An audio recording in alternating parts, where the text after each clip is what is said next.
नमस्कार। डॉक्टर हिमांशी के YouTube channel पर आप सभी का हार्दिक स्वागत है। चरक संहिता सूत्र स्थान अध्याय 13 स्नेह अध्याय हम कर रहे थे। स्नेहन से रिलेटेड हमने पिछली 4 वीडियो में काफ़ी चीज़ें देख ली हैं। आज की इस वीडियो की शुरुआत हम करते हैं श्लोक नंबर 65 से, जिसमें ये बताया है कि मृदु और क्रूर कोष्ठ ये 2 कोष्ठ के व्यक्ति हैं। तो मृदु कोष्ठ में कितने दिन तक हमें स्नेह कराना है और क्रूर कोष्ठ में हमें कितने दिन तक स्नेह कराना है। तो श्लोक नंबर 65 में आचार्यों ने यही कहा है कि मृदु कोष्ठ में त्रिरात्रेण के 3 दिन तक जो है स्नेहन कराना चाहिए और क्रूर कोष्ठस्तु सप्तरात्रेण 7 दिन तक कराना चाहिए क्रूर कोष्ठ में।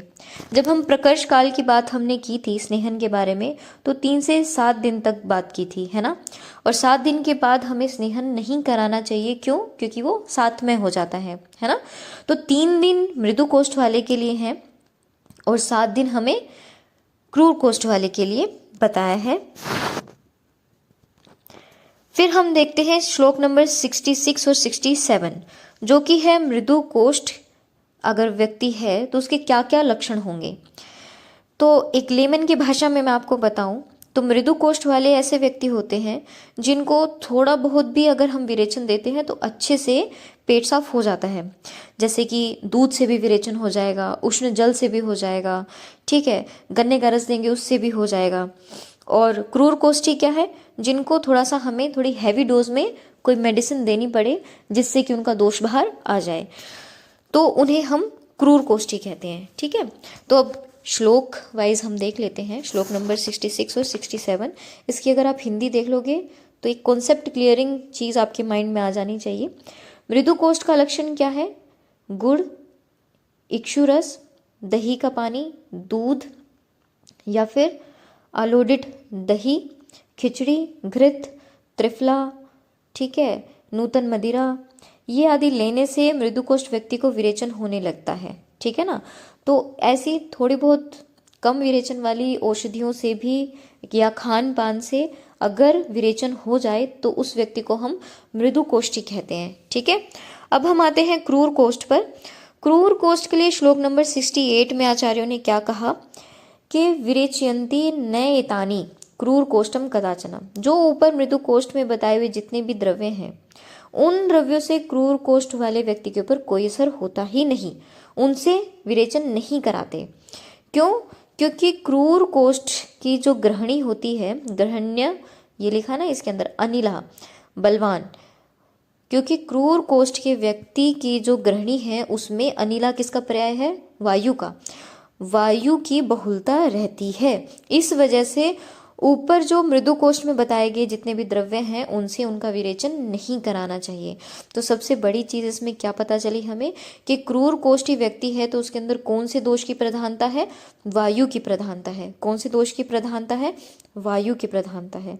तो फिर मृदु कोष्ठ में किस चीज की प्रधानता है?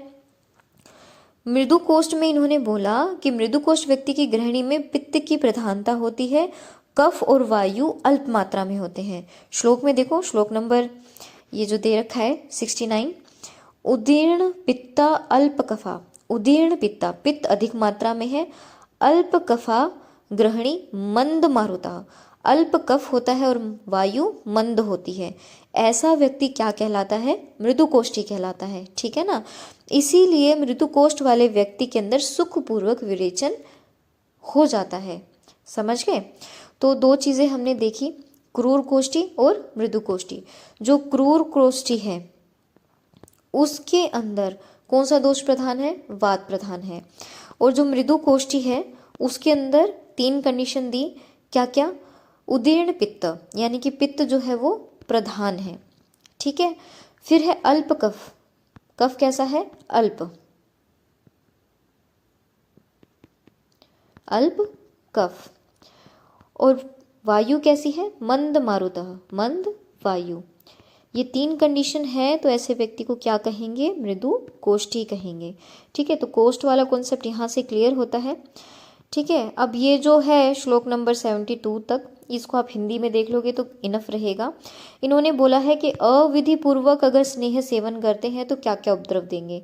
ठीक है, तो किस तरह के उपद्रव हो सकते हैं कि स्नेह को शीघ्र ही भस्म कर देता है। कब? जब आपकी अग्नि बहुत ज़्यादा तेज है, आपने अग्नि का ढंग से परीक्षा नहीं की और तीक्ष्ण अग्नि वाले को कम स्नेहन कर दिया। ठीक है ना, तीव्र अग्नि है, तीव्र बलवान है और उसको हस्व मात्रा हम दे रहे हैं, तो ऐसे व्यक्तियों में क्या रहता है कि वो शीघ्र ही उस स्नेहन को पचा लेते हैं। ठीक है, और वो इतनी तीव्र उनकी अग्नि रहती है कि वो ओज धातु को भी क्या करती है, उसको भी पचा के तृष्णा को उत्पन्न कर देती है। ठीक है, क्योंकि स्नेहन जो है और ज़्यादा अग्नि दीप्त करता है। ठीक है, और अगर आपने उसके ऊपर गुरु अन्नपान सेवन नहीं किया है तो वो अग्नि शांत तो होगी नहीं, और वो शांत नहीं होगी तो वो आगे तृष्णा रोग को उत्पन्न कर देती है। ठीक है, और अगर तृष्णा रोग उत्पन्न हो गया, उसमें भी आपने शीतल जल नहीं मिला है, तो उसका शरीर क्या करेगा, जैसे सूखे तृण के ढेर के अंदर या बंद कमरे में कोई सांप है और वो क्रोध से अपने आप को ही नष्ट कर लेता है या तृण को जला देता है। ठीक है, तो इस तरीके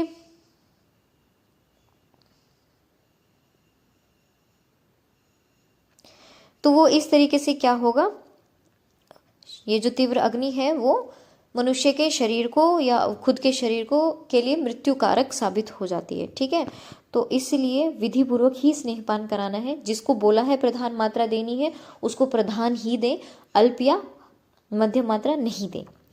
ठीक है, अब इसके बाद आती है स्नेह के अजीर्ण और तृष्णा की चिकित्सा क्या है। अब उपद्रव में आ गया, ठीक है, कि तृष्णा हो जाती है, अब उसकी चिकित्सा क्या होगी। सबसे पहले है कि आपने स्नेहन का पान किया और उसका अजीर्ण, अजीर्ण बोले तो पाचन नहीं हुआ। ठीक है, स्नेह के अजीर्ण होने पर यदि प्यास की अधिकता हो जाती है तो वैद्य रोगी को वमन कराए। क्या कराए? वमन कराए। यदि इस पर भी तृष्णा शांत न हो तो शीतल जल पिलाकर, रुक्ष अन्न खिलाकर फिर से वमन कराए। ठीक है, तो ये अजीर्ण और तृष्णा की चिकित्सा का इन्होंने वर्णन किया है। क्या बोला कि यदि स्नेह के अजीर्ण होने पर प्यास की अधिकता हो जाती है तो वैद्य रोगी को पहले वमन कराए। अगर वमन नहीं होता या इस वमन कराने के बाद भी तृष्णा शांत नहीं होती तो आप पहले शीतल जल पिलाओ, रुक्ष अन्न खिलाकर पुनः वमन करा देना चाहिए। ठीक है ना, ये हमने पढ़ा श्लोक नंबर 73 में। अब हम आते हैं 74 नंबर श्लोक। इसमें क्या है, साम पित्त में अच्छ सर्पी निषेध है। एक चीज हमेशा ध्यान रखनी है, अगर आम बॉडी में है, साम पित्त बॉडी में है, तो उसमें कभी भी अच्छे सर्पी का पान नहीं करना चाहिए। क्यों नहीं करना चाहिए? क्योंकि अगर आप साम पित्त से आच्छादित बॉडी है उसके अंदर अगर आप अच्छे सर्पी का पान करा देते हैं तो श्लोक नंबर 74 का जो लास्ट हाफ है, सर्वम हय अनुरजेत देहम, वो पूरे शरीर को रंग देता है। ठीक है, अनुरजेत, और इससे संज्ञा च मारियत, संज्ञा व स्रोतस में जाकर संज्ञा को नष्ट करता है और मारियत यानी कि मार डालता है। ठीक है ना, पित्तज विकार है, स्पेशली कौन सा? साम पित्त है। साम पित्त बोले तो आम उसके अंदर प्रेजेंट है। क्या प्रेजेंट है? आम, यानी कि टॉक्सिन्स। आम प्रेजेंट होने की वजह से अगर आपने केवल घृत का पान कर लिया है तो वो संपूर्ण शरीर को अनुरजेत देहम, पूरे शरीर को रंग देता है और वो संज्ञा वह स्रोतस में जाके संज्ञा को नष्ट कर देगा और मृत्यु एंड में क्या हो जाएगा? मार डालता है। ये बहुत इंपॉर्टेंट है, क्लिनिकल पॉइंट ऑफ व्यू से भी बहुत इंपॉर्टेंट है। जब भी पेशेंट को स्नेहन आप दो, दीपन पाचन द्रव्य साथ में देने हैं और ये देखना है आम तो नहीं है, तो सबसे पहले आपको आम की चिकित्सा करनी चाहिए। ठीक है ना, श्लोक नंबर जो 81 है, 81 का हाफ देखिए आप। वमन के लिए स्नेहन प्रयोग करने पर आचार क्या है कि स्नेहन पीने के एक दिन बाद द्रव, उष्ण, मांस रस और भात खिलाकर वमन कराना चाहिए। स्नेहन पिला दिया, उसके एक दिन बाद हमें वमन कराना है, वो भी क्या क्या खिलाकर? द्रव, उष्ण मांस रस और भात खिलाकर हमें वमन कराना है। ठीक है, और श्लोक नंबर 81 का लास्ट में क्या बोला कि संशमन स्नेह पीने का आचार क्या है? संशमन कराने के लिए सेवन किए हुए स्नेह में विरेचन किए हुए पुरुष के समान ही जो आचार कहे गए हैं, मतलब विरेचनवत आपको सारे के सारी चीज़ें करनी है। श्लोक नंबर 82 में क्या कहा है? विचारणा योग्य पुरुष कौन कौन है? जो हमने विचारणाएं पढ़ी हैं, ठीक है, वो कौन कौन से हैं? तो उसमें देखो, जो स्नेह से द्वेष करता हो उनको हम प्रविचारणाओं के थ्रू स्नेहन करा सकते हैं। स्नेह नित्य, जो स्नेह का नित्य सेवन करता हो उसको भी प्रविचारणा के थ्रू स्नेहन कराना है। मृदु कोष्ठ, ऐसा व्यक्ति हो जो मृदु कोष्ठी हो उसको भी क्या कराना है, विचारणा के थ्रू ही स्नेहन कराना है। क्लेश असह, जो क्लेश को सहन नहीं कर सकता है, नित्य मद्य का सेवन करता है, ठीक है, तो इस प्रकार के जो व्यक्ति हैं उनमें हमें विचारणा का प्रयोग कराना है। ठीक है, विचारणाएं हमने पढ़ ली थी। अब आती है स्नेहन की विधि क्या है।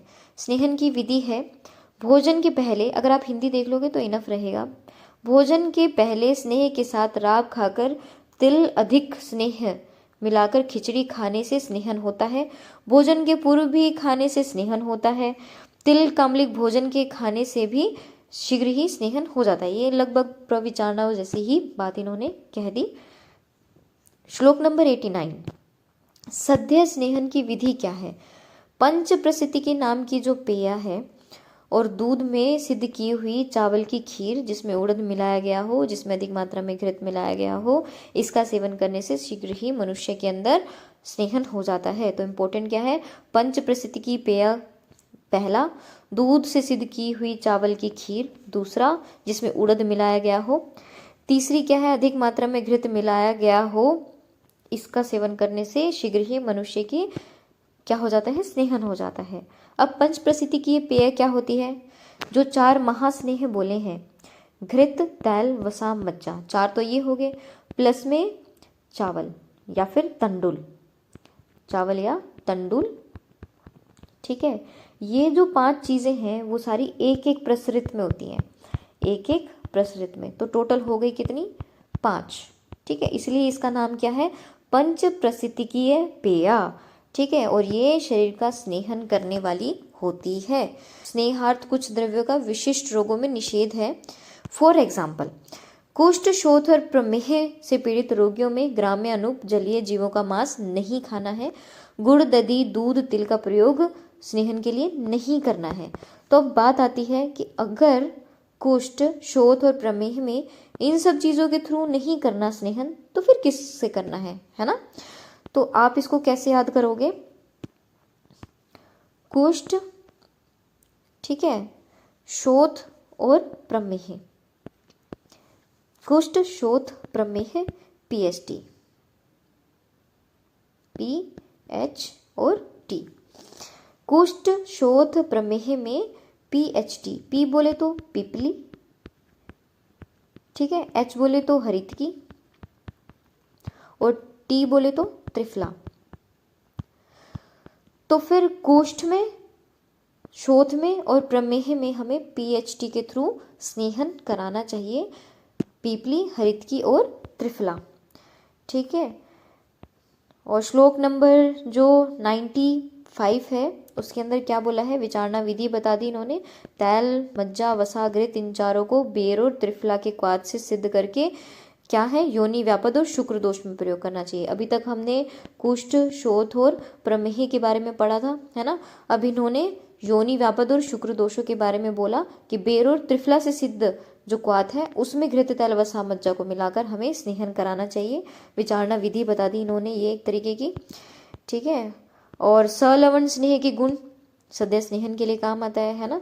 सलवण स्नेहन अगर आप करा रही हो तो नमक क्या होता है, अभिसंधि होता है, अरुक्ष होता है, ठीक है, सूक्ष्म उष्ण व्यवाही होता है। अतः नमक के साथ स्नेह का प्रयोग करने से मनुष्यों को शीघ्र ही स्नेहन हो जाता है। असर्शन रीजन के अंदर ये क्वेश्चन आ सकता है, कैसे आएगा, जैसे कि असर्शन दिया, सलवण स्नेह से शीघ्र ही स्नेहन होता है, और रीजन दिया कि नमक का अरुक्ष, सूक्ष्म, उष्ण, व्यवाही इन गुणों के कारण सदैव स्नेहनकारी है। ठीक है ना, तो आप लिखोगे assertion and reason both are correct and reason is the best explanation for the assertion. Okay, फिर आता है श्लोक नंबर 99, पूर्व कर्म और संशोधन कर्म का आपसी क्रम क्या रहता है। तो ये देखो, स्नेहम अग्रे प्रयुंजित तत् स्वेदनम अनंतरम, पहले स्नेहन कराना है, फिर उसके बाद स्वेदन कराना है। ठीक है, क्रम बता रहे हैं अब ये हमें। फिर स्नेह स्वेदोपपन्नस्य संशोधन, कि स्नेहन स्वेदन कराने के बाद आपको क्या कराना है, शोधन कराना है या संशोधन। उसमें हमारा वमन, विरेचन, आस्था, पुनर्वासन ये सब चीज़ें आ जाती हैं। ठीक है, तो ये क्रम बता दिया। स्नेहम अग्रे, स्नेहन पहले करना है, तत् स्वेदन अनंतरम, उसके बाद स्वेदन करना है, और स्नेह स्वेदों के उपरांत हमें शोधन का प्रयोग करना है। ठीक है, और श्लोक नंबर 100 के अंदर चंद्रभागिना, ये किसके लिए यूज़ किया है? चंद्रभागिना आत्रेय के लिए यूज़ किया है। और यहाँ पर हमारा चरक संहिता सूत्र स्थान अध्याय 13 कंप्लीट होता है। इसके जितने भी पार्ट्स हैं आप अच्छे से उनको पढ़िए, समझिए, याद कीजिए और रिवाइज करते रहिए। Thanks for watching.